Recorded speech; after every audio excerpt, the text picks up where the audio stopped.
বছর ধরে 12 বছর বা 13 বছর বা 15 বছর যাবত কিন্তু অনেকেই ছবি বানায়। এবং আমাদের প্রযোজক সমিতির একটা নিয়ম আছে যে 4 বছর পরে তার ভোটাধিকার থাকে, 4 বছর পর তো একটা প্রডিউসার থাকে, তারপরে কিন্তু 4 বছর পর কিন্তু প্রডিউসার সমিতি আর প্রডিউসার থাকে না যদি সে ছবি না বানায়। তো এই 10-12 বছরের কে কটা ছবি বানাইছে গোল টিভির আমি বলতে চাই, কে কটা ছবি বানাইছে, কারণ তারা তো আমাদের রানিং যে সমস্যা, এই সমস্যাটা তারা বলতে পারবে না। অতএব এইখানে থাকতে হবে যে যারা রানিং প্রডিউসার বানাইছে, যারা ছবি বানায়, যারা ছবি নিয়ে কথা বলে, তাদেরকে নিয়ে গোল টেবিল করলে একটা চমৎকারভাবে অনেক কিছু উঠে আসবে, অনেক কথাবার্তা হয়, অনেক কিছু হয়। তো সেইখানে আমি কিন্তু এখনও বলি, আগেও বলছি যে আমি 6-7 জন ছাড়া আমি কাউকে চিনিও না, ঠিক আছে? কোথার থেকে প্রডিউসার হইলো, কোথার থেকে কী কথা বলতেছে যায় না। আর আমার কথা হলো যে এটা আমাদের সিনেমার মূল, সিনেমা বানাইতে হবে এবং এই যে 5-6 যারা নায়ক আছে তাদেরকে ডাকতে হবে, ডাইকে তাদেরকে চার দর দিতে হবে, দিয়ে তাদেরকে বলতে হবে যে আপনাদের রেভেশনটা কমান, আমরা বছরে 10-12টা ছবি করি, আমরা বছরে 10-12টা ছবি করি, তাহলে ইন্ডাস্ট্রির উন্নয়ন হবে, না হলে ইন্ডাস্ট্রির উন্নয়ন কোনোদিনই হবে। পরিচালক সমিতির যিনি সভাপতি আছেন তিনি নিজের নামে সিনেমা মুক্তি দিতে পারেন না, কি বলবেন আসলে? এটা তো পরিচালক সমিতির সভাপতি আমার বন্ধু, ও নিজের নামে ছবি বানাইতে পারে না, বিকজ ওর কাছে বেশি টাকা পায়। এর এর এর তো আমি আমার ছবি 0 থেকে টপ হিরো, যেমন ওর ডিরেক্টর ছিলেন, ঠিক আছে? তখনই আমি যখন সেন্সারে জমা দেবো বা প্রডিউসার সঙ্গে জমা দেবো, তখনই আমাকে বলছে যে না, সায়েন্স সুমনের নাম দিয়ে আপনি কোনো ছবি জমা দিতে পারবেন। কেন? এ বলছে যে আমরা সায়েন্স সুমনকে টাকা পাই কত, 20-30 লাখ টাকা মতো, কত বলে অ্যামাউন্ট আমার ঠিক সঠিক মনে নেই। তারপরে যাই হোক আমি রিকোয়েস্ট টিকেস্ট করে টোকেন করে যাই হোক যে আমি আমার সিনেমাটা পাস করি, কারণ আমি তো ঠিকই গেছি পাস করি। তো এটা অ্যাকচুয়ালি সাইন কিন্তু আমি নেগেটিভ কোনো কথা বলবো না, বিকজ আমার ঠিক আছে, ওইটা হয়তো আস্তে আস্তে যেগুলো কেউ শোধ করতে পারছে কি জানি না, করে কিনা এখনও আমি জানি না, আমার মনে হয় এখনও পর্যন্ত করতে পারে না। আমার মনে হয় সাইন আমাদের পরিচালক সমিতির সম্মানিত নেতা প্রেসিডেন্ট আমার বন্ধু, ওর আগে সর্বপ্রথম ওর নীতির জায়গাটা ঠিক থাকতে হবে যে আমি নেতৃত্ব দেবো, বাট আমাকে যেন কেউ উইক পয়েন্ট আমাকে কেউ না দিতে পারে। আমি সর্বপ্রথমই যে গভর্নমেন্ট আমার থেকে কয় টাকা পায় সেই টাকাটা আমি গভর্নমেন্টকে দিয়ে দেবো, বিকজ তাহলে সাইনকে নেতা হিসেবে তাহলে সাইন আর কোনো কিছু থাকে না, এটা গভর্নমেন্টও করবে। এখন সাইন যদি বুদ্ধিমান হয় সাইন এটা করবে, কারণ সাইন তো দেওয়ার মতো ক্ষমতা আছে, এমন জন্য তার দেওয়ার মতো ক্ষমতা নাই, দেওয়ার ক্ষমতা তার আছে সাইন। ইকবাল ভাই, পরিচালক সমিতির যে বৈঠক দেখলাম, আপনি 26 ফেব্রুয়ারি নাটক বলেছেন, ওনারা নির্বাচিত হওয়ার পর তেমন উল্লেখযোগ্য কোনো কাজে দেখিনি আসলে, এটা কি দায়সারা কাজ, কি বলছে? আমি এই ব্যাপারে কথা বলবো এখন না, আমি এই যে জিএফ সামনে আসে আমি আগে দেখবো, আমাদের জিএফ সামনে দেখবো, যেমন এই গোল্ড টেবিলে 64,000 টাকা খরচ হচ্ছে, আমাকে বললো হ্যাঁ ডিরেক্টর বলছে ভাই 64,000 টাকা খরচ হচ্ছে গোল্ড টেবিলে, এটা হিসাবটা আপনি চান। আমি বলছি না, আমি চাও, তোমরা চাও, কেন এই সমিতি নিয়ে আমার অ্যাকচুয়ালি ডিরেক্টর সমিতি নিয়ে আমার কোনো হেডেক নেই, কিন্তু আমি প্রডিউসার সমিতি এবং ফিল্ম ক্লাব এই দুইটা সমিতি নিয়ে আমি রাজনীতি করি, এই দুইটা সমিতি নিয়ে আমি সবসময় আমার স্বচ্ছ থাকতে আমি পছন্দ করি।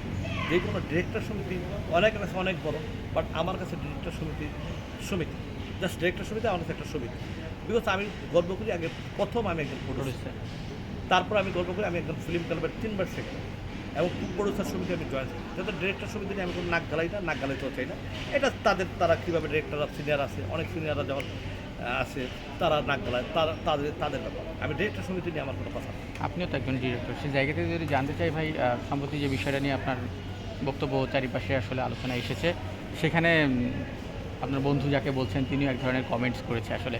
আমি একটা কথা বলি, শাইন কি কমেন্টস করলো না করলো এটা শাইনের ব্যক্তিগত ব্যাপার, এবং যদি ও নেগেটিভ করতো আমাকে তার জবাব দিতে হবে, পাবলিকলি করতে পারে, পাবলিকলি করতে পারে না, যদি করতে হয় সে আমাকে জবাব দিতে শাইন, অবশ্যই শাইন জবাব দিতে বাধ্য আমার, ঠিক আছে, বিকজ ও আমার সঙ্গে প্রেসিডেন্ট, ওকে বাধ্য, ও দিতে হবে। এটা নিয়ে আমার কোনো চিন্তা নাই, সাইন আমার সাথে সাইনের সাথে কথা হয়েছে, হ্যাঁ সেই আমাকে সাথে অনেকক্ষণ কথা হয়েছে, এটা বাধ্য, এটা নিয়ে আমার কথা।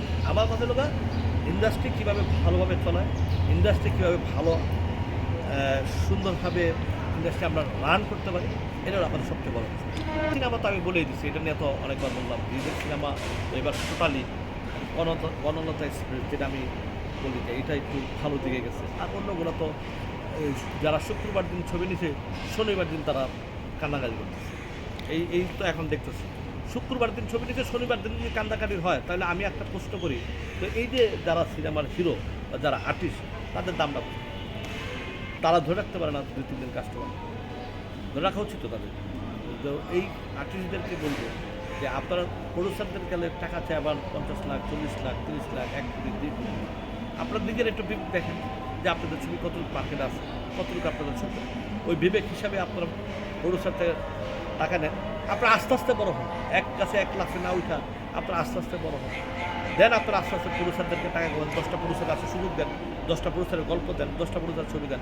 আপনি করবেন বছরে 2টা ছবি হাই রিস্ক বাজ করবেন, এটা কোনো দাম না, এটা কোনো দাম না। একদিকে শাকিব খানের শুটিং চলছে, অন্যদিকে আরফিন শুভ শুটিং চলছে, এফডিসি থেকে আলো ফিরছে, কি মনে হচ্ছে? হ্যাঁ, এটা তো ক্ষণিক, ঠিক আছে, 1 দিন 2 দিন, ঠিক আছে, এর বেশি আমি আমি মনে করি না, ঠিক আছে, এটা ক্ষণিকের জন্য।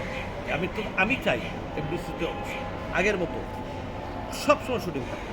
এই শুটিং থাকতে হলে আমাদের গোল টেবিল আরেকটা দরকার, এই রেমিনেশন কমানোর জন্য আমার আরেকটা গোল টেবিল, যেই গোল টেবিলটা আমাদের জন্য অনেক কাজে লাগবে।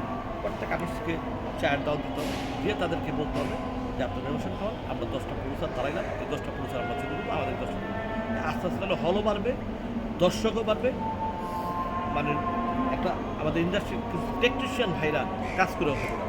এটা আমি এখন এটা নিয়ে মন্তব্য করবো না, আমি আরেকটু যাচ্ছি করি, ঠিক আছে, এখানে আমি কথা বলবো পরে, ঠিক আছে, ওইটার ডিরেক্টরটাও আমার ছোটো ভাই, ঠিক আছে। হ্যাঁ, অনন্ত বর্ষাকে নিয়ে তো ঈদের ধামাকা নিয়ে আসছেন আবারও, আসলে ধামাকাটা আসলে কোন লেভেলের হবে? আমি শোনো, আমি একটা জিনিস তোমাদের বলতে পারি যে এটা কোনো ক্ষতি হবে না, নকল কোনো ছবি হবে না, এবং ছবি এবং মৌলিক গল্প কত ডেঞ্জারাস হতে পারে তার পুরো আমি অক্ষর ক্লিয়ার করছি। অনেকে বলে আসলে অনন্ত জলিল বর্ষাকে আসলে এমডি ইকবাল কি জাদু করেছে। ভালোবাসা, জাদুরা আমার সাথে, ইন্ডাস্ট্রির সবার সাথে আমার ভালো লেগেছে, সবার সাথে আমার ভালো লেগেছে, ইন্ডাস্ট্রির কারোর সাথে আমার খারাপ লেগেছে। ইনশাল্লাহ আল্লাহ তোমাদের দোয়া, আমি যদি ইন্ডাস্ট্রিতে একটা কথা বলি, আমার কথা কেউ ভালো না, বিকজ আমাকে সবাই লাভ করে আমাকে, ছোটো বড়ো সবাই আমাকে না। এইটা শোনো, এইটা পাশেই শুট করছে, দেখা হয়েছে, কথা হয় কিনা বলি, এটা একটা অন্যরকম একটা, এটা আপন মারপেট ভাইও অনেক সময়, তো এগুলো অনেক বলছি, এগুলো নিয়ে আর কোনো কথা নাই।